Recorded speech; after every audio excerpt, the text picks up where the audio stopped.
One of the foremost practices that we do in Huts for Vets is walking. It sounds elementary and maybe dull and plodding and boring. It's not. Walking is an essential ingredient to, I think, to well-being.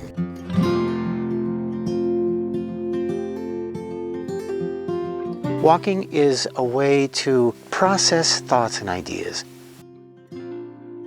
When we walk to the hut, we walk almost 10 miles to get up to Margie's hut. That's a good long time to be able to just be in a contemplative mood. A lot of our veterans talk about just walking without thinking consciously, but that ideas and thoughts come to them. They think of their comrades. They think of their past and their service and what they did in the military. I would hike a 10,000-foot peak every Memorial Day, put myself through a physically demanding activity that I knew those that I was trying to remember and continue to pay my respects to, they would appreciate the trial. A little bit of pain, a little bit of aching, because that's what our military time together was.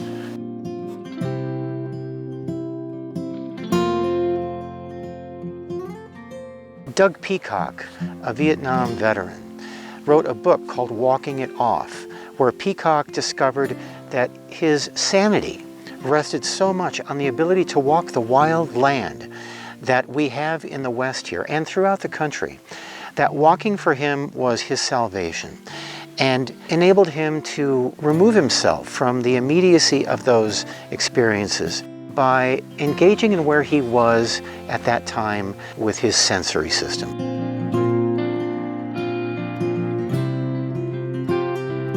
I was involved in a helicopter crash in Mosul, Iraq, and some people died in that, and it took me a long time to kind of deal with it.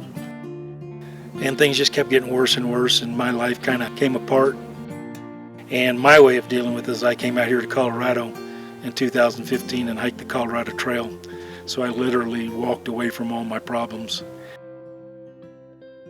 Colorado Trail starts in Denver and it goes 500 miles through the mountains to Durango. Most people do the trail in around 30 to 40 days. Some people do it faster than that, and I took 3 months. So I spent a lot of time in prayer. It was a very spiritual experience for me.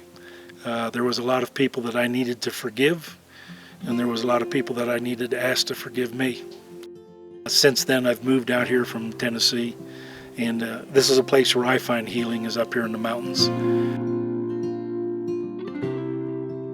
I've walked myself into my best thoughts and know of no thought so burdensome that one cannot walk away from it. The philosopher Soren Kierkegaard said, never give up the idea that walking is not a benefit. He walked his way into his best ideas. He walked his way out of his worst illnesses. Walking is an important part of being a human being, and we do too little of it today in our civilized world.